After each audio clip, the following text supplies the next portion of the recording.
Item ಯಾವುದೇ ಇರಲಿ try ಮಾಡಿ ಆಚಿ ಚಿಕನ್ ಮಸಾಲಾ.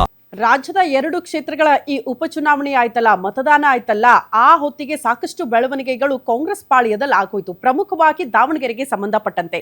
ಕಾರಣ ಅಲ್ಲಿ ಅಲ್ಪಸಂಖ್ಯಾತ ಸಮುದಾಯಕ್ಕೆ ಟಿಕೆಟ್ ಕೊಡ್ಲಿಲ್ಲ ಅನ್ನುವಂತಹ ಕೋಪ ಅಲ್ಪಸಂಖ್ಯಾತ ಸಮುದಾಯಕ್ಕೆ ಇತ್ತು.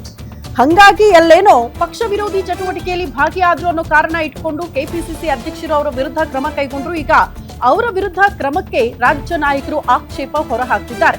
ಮುಸ್ಲಿಂ ನಾಯಕರ ಬೆನ್ನಿಗೆ ನಿಂತ್ಕೊಂಡಿದ್ದಾರೆ ಸಚಿವ ಸತೀಶ್ ಜಾರಕಿಹೊಳಿ. ರಾಜ್ಯ ಕಾಂಗ್ರೆಸ್ ಉಸ್ತುವಾರಿ ಜೊತೆ ಸತೀಶ್ ಜಾರಕಿಹೊಳಿ ಚರ್ಚೆ ಮಾಡಿದ್ದಾರೆ ಅನ್ನೋದ್ರ ಡೀಟೇಲ್ ಸಿಗ್ತಾ ಇದೆ. ಎಐಸಿಸಿ ಅಧ್ಯಕ್ಷ ಮಲ್ಲಿಕಾರ್ಜುನ ಖರ್ಗೆ ಅವರನ್ನ ಭೇಟಿ ಮಾಡಿ ಕೂಡ ಚರ್ಚೆಯಾಗಿದೆ ಅಂತೆ. ಈ ವಿಚಾರಕ್ಕೆ ಸಂಬಂಧಪಟ್ಟಂತೆ ಮುಸ್ಲಿಂ ನಾಯಕರ ವಿರುದ್ಧದ ಕ್ರಮಕ್ಕೆ ಜಾರಕಿಹೊಳಿ ಅಸಮಾಧಾನ ಹೊರಹಾಕಿದ್ದಾರೆ.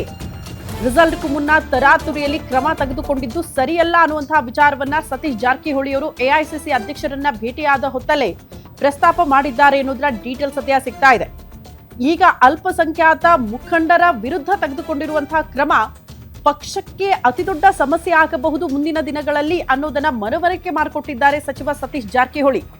ಅಗೇನ್ ಸಿಎಂ ಸಿದ್ದರಾಮಯ್ಯನವರ ಬೆಂಬಲಕ್ಕೆ ಇದ್ದಂತಹ ಆಪ್ತ ಶಾಸಕರು ಸಚಿವರು ಒಗ್ಗಟ್ಟಾಗ್ತಾ ಇದ್ದಾರೆ ಈ ವಿಚಾರದಲ್ಲಿ ಅನ್ನೋದು ಬಹಳ ಸ್ಪಷ್ಟ. ಜಸ್ಟ್ ಜಮೀರ್ ಅಹಮದ್ ಖಾನ್ ಅವರು ಮಾತ್ರ ಅವರ ಬೆನ್ನಿಗೆ ನಿಂತ್ಕೊಳ್ತಾ ಇಲ್ಲ. ಈಗ ಸಚಿವ ಸತೀಶ್ ಜಾರಕಿಹೊಳಿ ಅವರು ಕೂಡ ಮುಸ್ಲಿಂ ಮುಖಂಡರ ಪರವಾಗಿ ಧ್ವನಿ ಎತ್ತುತ್ತಿದ್ದಾರೆ.